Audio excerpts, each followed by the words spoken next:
This old guy DIY video has to do with the technique I use to provide easy food for birds of prey at a hot chick's house, and also providing some photo opportunities.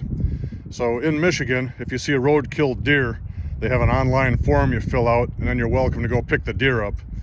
So here I found a doe that was hit a day or two ago.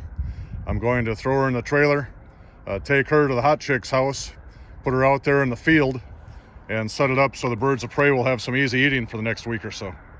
Now I've transported the deer to the field at the hot chick's house, and I laid her out on a little hillside about 100 yards from the house. And the hot chick has a vortex spotting scope that she can use just to look at things up close and personal. Otherwise, she has a really cool camera that does some great photos also. And then the key aspects of this little set, it's almost like setting a trap, but you have the critter here. Then on this side, I pounded in one post and just grabbed a chunk of dead tree branch, and they'll end up using that as a roost. If you get more than one hawk in here at a time, or the eagles like to roost over it, sometimes they'll sit there for a while. Seems like they're not real comfortable being on the ground, so you give them a little elevation, they'll hang around. And then on this side, I put a little piece of 1/2-inch conduit in and just zip tied a piece of tree branch to it, and I put my camera here. Then the last piece to do here, I try to be the full service provider for the critters.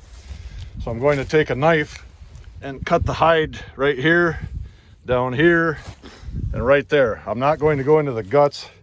It just becomes a stinky mess at that point. But by cutting the hide open and pulling it flat back, it makes it real easy for the birds to get in here and start doing their thing. I suspect they'll be working on this for a couple of weeks.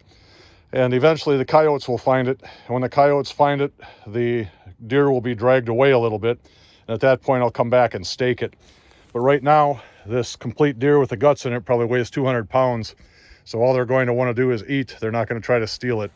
So I'll cut that flap, take one more picture, we'll be done. Now I have the hide peeled back. I've broken the seal to make it easy for the critters. Now it's time for them to do their work. So I'll turn the camera on, get out of here. I imagine the crows will find it first, then the birds of prey will come sometime after that. So in the future, I'll post a compilation of the videos I get from this thing. And in the meantime, the birds of prey will have some easy eating here in southern Michigan through December and January.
Thanks for watching. Have a great day.